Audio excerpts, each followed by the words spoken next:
Hello বন্ধুরা, কেমন আছে সবাই? নতুন একটি ভিডিওকে সবাইকে স্বাগত জানাই বন্ধু।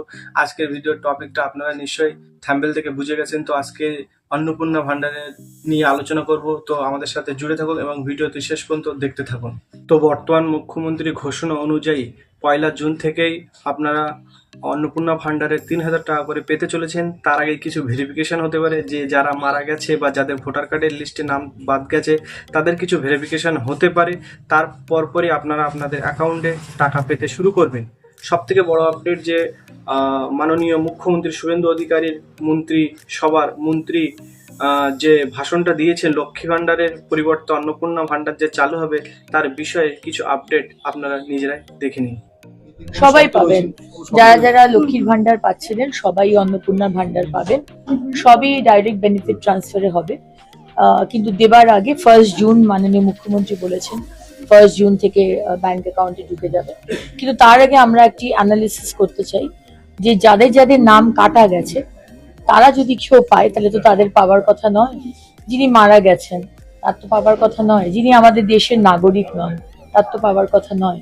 সুতরাং সেই অ্যানালিসিসটা হবে যে যাদের যাদের নাম কাটা গেছে তাদের মধ্যে কতজন লক্ষ্মীর ভান্ডার পাচ্ছেন, তাদের নাম বাদ যাবে। এবং আরেকটি মুখ্যমন্ত্রী বলেছেন যারা সিএ এর জন্য অ্যাপ্লাই করেছে এবং যাদের নাম ওই ট্রাইব্যুনালে গেছে তাদেরকে এর থেকে বাদ রাখা হবে আপাতত।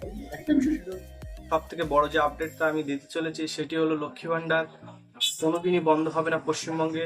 তার একটি প্রধান কারণ হলো একটি সামাজিক এবং জনকল্যাণ দপ্তর থেকে পরিচালিত একটি প্রকল্প, যেটি পশ্চিমবঙ্গের সমস্ত মহিলা এবং মা বোনেরা পেয়ে থাকেন। তো এই প্রকল্পটি এখন বর্তমানে বন্ধ হচ্ছে না, নতুন করে কোনো আবেদনও হবে না। যতদূর জানা যাচ্ছে মাননীয় মুখ্যমন্ত্রী শুভেন্দু অধিকারীর ভাষণ দিয়ে প্রথম ক্যাবিনেট মিনিস্টারের যে মিটিংটা হয়েছে তা থেকে জানা যাচ্ছে যে লক্ষ্মী ভান্ডারকে পুনরায়ভাবে আপডেট করে অন্নপূর্ণা ভান্ডারে রূপান্তরিত করা হবে এবং যে অ্যাকাউন্টে লক্ষ্মী ভান্ডারের টাকা মা বোনেরা পেত সেই অ্যাকাউন্টেই পুনরায় সবাই টাকা পেতে চলেছে। কিন্তু একটি সব থেকে বড় আপডেট, টাকা পেতে হলে আপনার অ্যাকাউন্টের সাথে ডিবিটি মানে ডাইরেক্ট ব্যাংক ট্রান্সফার থাকতে হবে, যেটি এনপিসিআই থেকে আপনারা করে নিতে পারেন সহজেই। তো যারা এখনো ডিবিটি করে নেননি করে নিন দ্রুতই, কারণ 1 জুন থেকে সবার অ্যাকাউন্টে অন্নপূর্ণা ভান্ডারে টাকা পেতে চলেছেন এবং সবার অ্যাকাউন্টে সেটা ঢুকতে চলেছে।